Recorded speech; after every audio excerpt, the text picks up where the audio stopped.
जय श्री राम। सनातन ज्ञान की गंगा में पुनः आपका हार्दिक अभिनंदन है। ये संसार एक रंगमंच है और इसमें कुछ वक्ता है मेरी तरह और कुछ श्रोता है आपकी तरह। और इस सांसारिक रूपी रंगमंच में ऐसा देखा जाता है कि सांसारिक जीवन में व्यक्ति जितना अपने प्रति जिज्ञासु नहीं होता है उतना अपने बंधु बांधवों के प्रति जिज्ञासु होता है, अपने परिवारजनों के प्रति जिज्ञासु होता है, अपने सगे संबंधियों के प्रति जिज्ञासु होता है, अपने बच्चों के प्रति जिज्ञासु होता है, अपने पत्नी के भविष्य के बारे में जानने के लिए जिज्ञासु होता है। ये संसार के रंगमंच में ऐसा देखा गया है कि हम जितना अपने लिए जिज्ञासु नहीं होते हैं उतना हम अपने नजदीकियों के लिए जिज्ञासु होते हैं। और इसी संसार के मोह माया चक्र में हम सब फंसे हुए हैं और इससे बहुत दूर भगवान भी नहीं है। ऐसा ही एक दृष्टांत है तुलसीदास जी द्वारा रचित श्री रामचरितमानस के उत्तरकांड में। प्रसंग है लक्ष्मण सुमंत संवाद।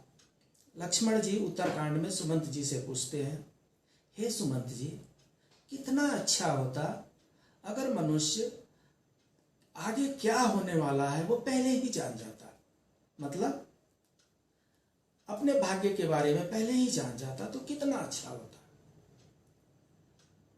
सुमंत जी बोलते हैं, क्या अच्छा हो जाता? लक्ष्मण जी बताते हैं, अगर हमें पता चल जाता कि राज्याभिषेक के बाद से भैया का वनवास होने वाला है, हम उसके लिए कुछ प्रबंध करते। अगर हमें पता चल जाता कि जंगल में सीता भाभी का हरण होने वाला है तो उसके लिए हम कुछ प्रबंध करते। हमें पता चल जाता कि भैया को नाग डसने वाले हैं तो हम कुछ प्रबंध कर लेते। अगर हमें पता चल जाता कि भाभी को राज्याभिषेक के बाद से निर्वासित जीवन व्यतीत करना पड़ता तो हम कुछ प्रबंध करते। सुमंत जी बड़ा सटीक उत्तर देते हैं और बताते हैं, हे कुमार लक्ष्मण, ये जो कुछ भी आप सोच रहे हैं ये सब कुछ मुझे पता था। मैं महाराज दशरथ का महामंत्री, मुझे ये सब कुछ पता था। और यहां तक कि स्वर्गीय महाराज दशरथ को भी ये सब कुछ पता था। आश्चर्य में पड़ गए लक्ष्मण, बोले कैसे पता था? होता यूं है कि राज ऋषि वाल्मीकि जी के आश्रम में दुर्वासा ऋषि पधारे होते हैं और वहां पर दुर्वासा ऋषि के चरणों में जाकर के दशरथ महाराज पड़ जाते हैं और वो जानना चाहते हैं कि उनके बाल बच्चों के विषय में क्या होने वाला है। दुर्वासा ऋषि बताते हैं कि आपका बच्चा राम जो है उसके जीवन में अधिक सुख नहीं लिखा है। और वो एक एक करके सारे वृत्तांत को वो बताते हैं। वहां पर जिस समय दुर्वासा ऋषि महाराज दशरथ को ये सब बता रहे होते हैं वहां सब उस समय वहां पर मैं भी खड़ा रहता हूं और ये सब मैंने भी सुना होता है। महाराज ने मुझसे वचन लिया था कि मैं ये बात किसी के सामने उजागर न करूं। अब चूंकि महाराज रहे नहीं और प्रसंग आ गया है इसलिए आपको बता रहा हूं। कहने का मतलब ये हुआ कि हम तो एक तुच्छ मानव हैं। अपने भविष्य के बारे में जानने की जिज्ञासा भगवानों में भी होती आई है। किसको नहीं पता है? लक्ष्मण जी शेषनाग के अवतार थे। भगवान विष्णु जो राम रूप में अवतरित हुए थे उनके भ्राता हैं और उनको भी अपने भविष्य को जानने की इच्छा प्रबल होती हुई है। हमें भी इच्छा प्रबल होती है। उसी भविष्य की जानकारी के लिए जिस शास्त्र का हम अध्ययन करते हैं उसे ज्योतिष शास्त्र कहते हैं। पिछले सत्र में हमने ये जानने की कोशिश की कि कुछ लोग ज्योतिष क्यों मानते हैं, कुछ लोग ज्योतिष क्यों नहीं मानते, और मुझे ज्योतिष मानना चाहिए या मुझे ज्योतिष क्यों नहीं मानना चाहिए। और जो भी पिछले सत्र का हमारा वीडियो देखे होंगे उनको पता होगा कि हम किसी कंक्लूजन तक पहुंच गए थे कि हम ज्योतिष को क्यों न माने। जिस हमारे ऋषि मुनियों ने सूर्य और तारों की गणना पृथ्वी से रह करके इस नग्न आंखों से किया हो, जबकि दूरबीन का आविष्कार 1608 ईस्वी में हुआ था, तो हम उन ऋषि मुनियों की बात को क्यों नहीं माने। उसके आगे चलते हैं। परंतु उससे आगे चलने से पहले मैं आपको एक दृष्टांत बताता हूँ। मेरे एक शुभ चिंतक हैं, शुक्ला जी हैं, और कहा जाए तो उन्हीं की प्रेरणा से मैं ये चैनल मैंने शुरू किया है और जागरूकता अभियान मैंने शुरू किया है। तो अचानक उन्होंने आज मुझे कॉल किया और उन्होंने बताया कि ये क्या आप ब्लैक कलर का शर्ट पहन करके और शुरू हो जाते हैं अपना ज्योतिष का दुकान चलाने के लिए। मुझे समझ में नहीं आया क्या बात कर रहे हैं, लेकिन एक बात मैंने देखा है उनकी कुंडली में इंट्यूशन का योग है। उनके पास वो क्षमता है जिसको वो बहुत कुछ समझ लेते हैं और समझ के वो जो बताते हैं करीब करीब सही होता है। मैं गहन चिंतन में डूब गया कि वो बातें कहाँ तक सही है।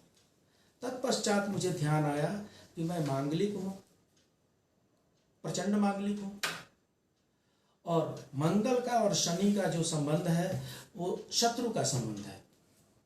मंगल शनि को पसंद नहीं करते, शनि मंगल को पसंद नहीं करते। काला वस्त्र जो है वो शनि महाराज का पोशाक है, वस्त्र है। अब शनि का पोशाक जब पहन करके मैं ज्योतिष की बात करूंगा तो मंगल भगवान उतने प्रसन्न तो होंगे नहीं, और शायद ये बातें मेरे समझ में देर से आई और हमारे उस शुभचिंतक को जल्दी समझ में आ गई। कहने का मतलब कि जो लोग मांगलिक होते हैं उनको काला वस्त्र परहेज करना चाहिए। ये हमारे ज्योतिषियों ने दसों हजारों वर्ष पहले बता दिया है। कहां से बताया, कैसे उनको पता था? और जिन ज्ञानी मुनियों को ये सब पता था उनकी बातों पर हम विश्वास क्यों ना करें। मंगल का जहां तक सवाल है, पृथ्वी के सटे दाहिने साइड में मंगल ग्रह है, मार्स है, और दूरबीन का खोज जब 1608 ईस्वी में हुआ तो 1610 ईस्वी में गैलीलियो ने जब देखा तब उनको दृष्टिगोचर हुआ कि मंगल जो है देखने में लाल दिखते हैं। उनको लाल ग्रह के नाम से जाना जाता है, रेड प्लैनेट्स। 1608 में वो दूरबीन का आविष्कार हुआ। 1610 में गैलीलियो ने देखा कि मंगल का जो कलर है वो लाल है।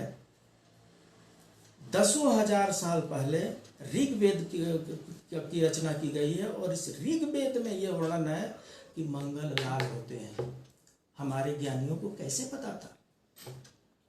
उस समय तो कोई टेलीस्कोप भी नहीं था। पता नहीं कौन सा उनके पास यंत्र था जिससे उन्होंने पता कर लिया कि मंगल लाल होते हैं। और वो जो लाल होते हैं, हमारे शरीर का रक्त भी लाल है, तो हमारे शरीर से के रक्त से और मंगल के लाल रंग से संबंध है।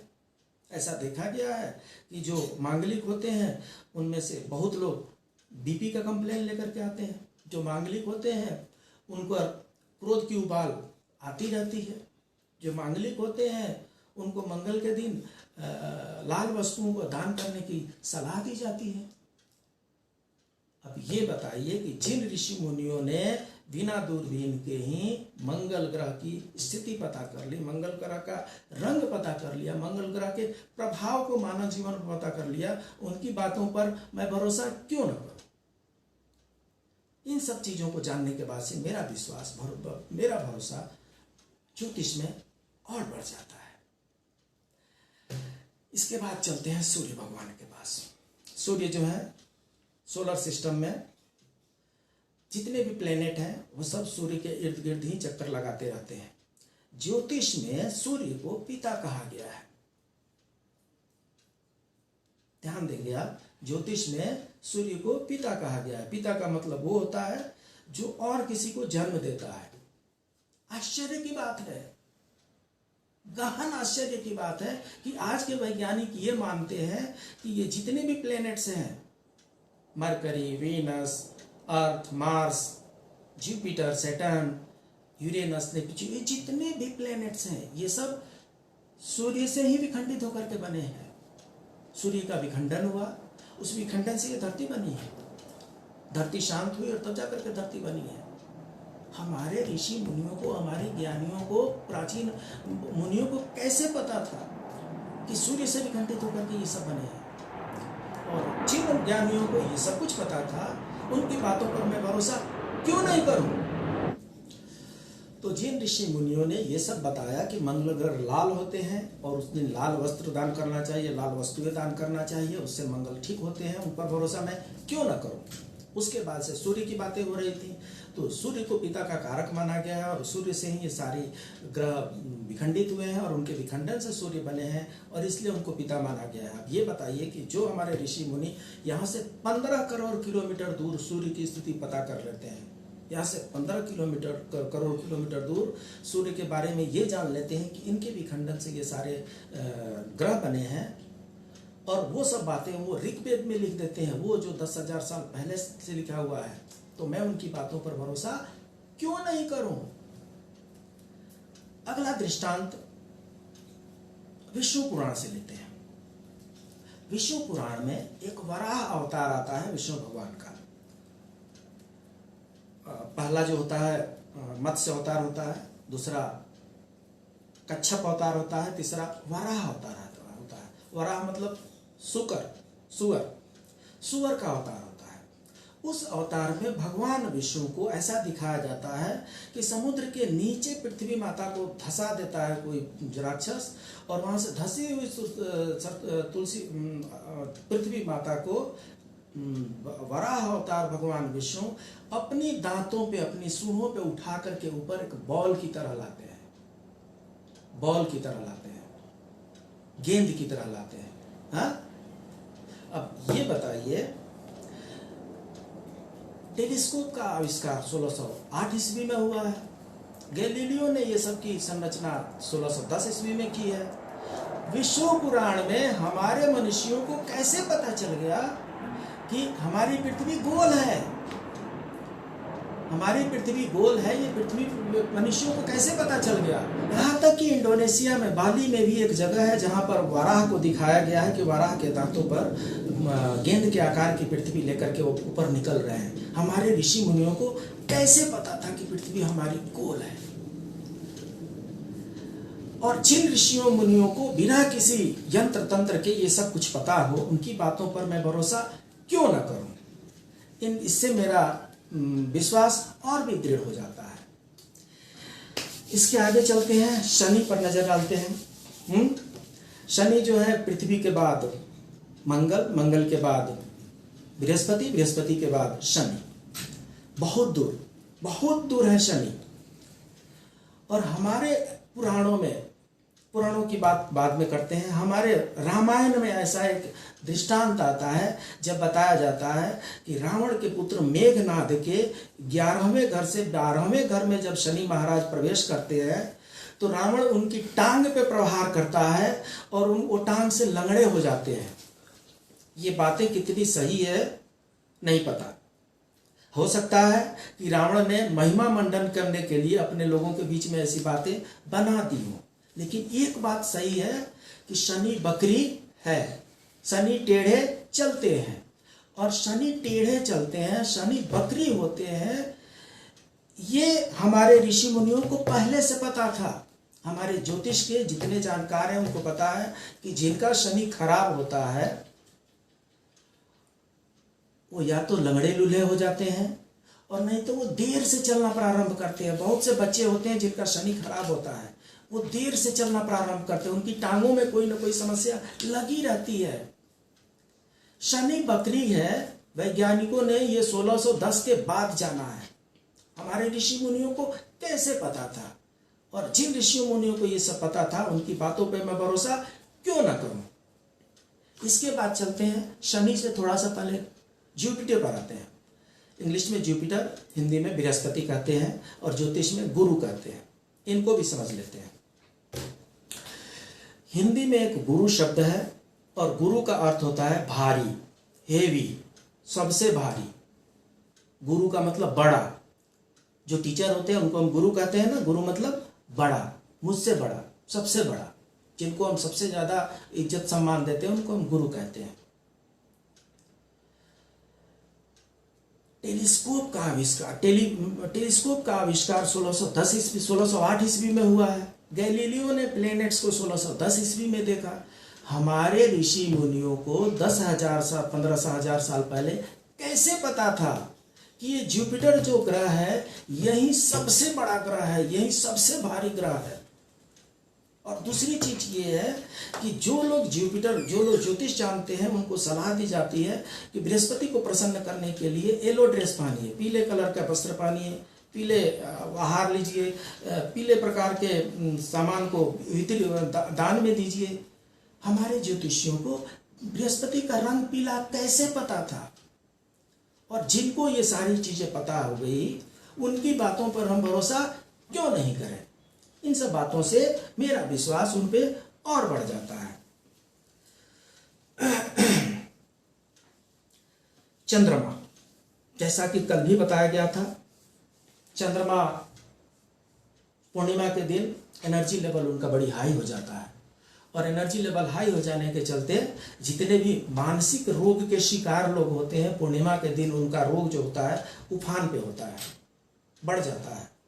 और अमावस्या के दिन वो करीब करीब अवसाद के दिन पर होते हैं, निम्न स्तर पर होते हैं। ये चंद्रमा के हमारे पृथ्वी पर और हमारे मन पर प्रभाव का प्रतीक है। ज्योतिष में चंद्रमा को हमारे मन से जोड़ करके देखा गया है, हमारे जल से जोड़ करके देखा गया है, हमारे मस्तिष्क से जोड़ करके देखा गया है। अगर चंद्रमा खराब होगा तो नींद नहीं आएगी, अगर चंद्रमा खराब होगा मन दुखी रहेगा, अगर चंद्रमा खराब होगा तो माता से संबंध अच्छे नहीं रहेंगे। ये सब चीजें हमें बताई गई हैं। चंद्रमा पूर्णिमा के दिन आता है और उस दिन मानसिक रोगियों की तबीयत खराब हो जाती है। ये हमारे ऋषि मुनियों को बहुत पहले पता था। और चंद्रमा को जल कारक माना गया है। जिनका चंद्रमा प्रबल करना होता है उन्हें सलाह दी जाती है कि रस वाले फलों का वो दान किया करें। कैसे पता था हमारे ऋषि मुनियों को? तो जिन ऋषि मुनियों को हमें हमारे पता था कि चंद्रमा जो है वो जल कारक होता है, उनकी बातों पर हम भरोसा क्यों न करें?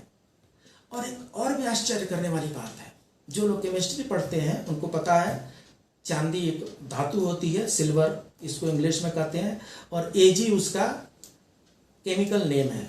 एजी का जो मोलिकुलर वैल्यू है वो 1.08 होता है, लगभग 1.08 होता है। ये वही 108 है जिसकी चर्चा हम पिछले सत्र में कर चुके हैं। 108 से हमारे चंद्रमा और हमारे पृथ्वी का गहरा संबंध है। पृथ्वी से लेकर के 108 चंद्रमा को अगर सजा दिया जाए तो 108 चंद्रमा पृथ्वी से लेकर के चंद्रमा तक सज जाएंगे और इस तरीके से चंद्रमा की दूरी 3,84,000 किलोमीटर तय हो जाती है। तो वो जो हमारे वो जो ज्ञानी थे, जो वैज्ञानिक थे पुरातन काल के, वो कंप्यूटर नहीं थे, दे वर सुपर कंप्यूटर्स। और उन सुपर कंप्यूटर्स की बातों पर हम भरोसा क्यों ना करें? इन सब बातों से जाहिर होता है कि हमें हमारे पास बहुत से ऐसे तर्क हैं ज्योतिष को मानने के लिए, और हमारे पास कोई भी ऐसा खास तर्क नहीं है ज्योतिष को नहीं मानने के लिए। मैं तो ज्योतिष को मानने लगा हूं क्योंकि मैं ज्योतिष को जानने लगा हूं।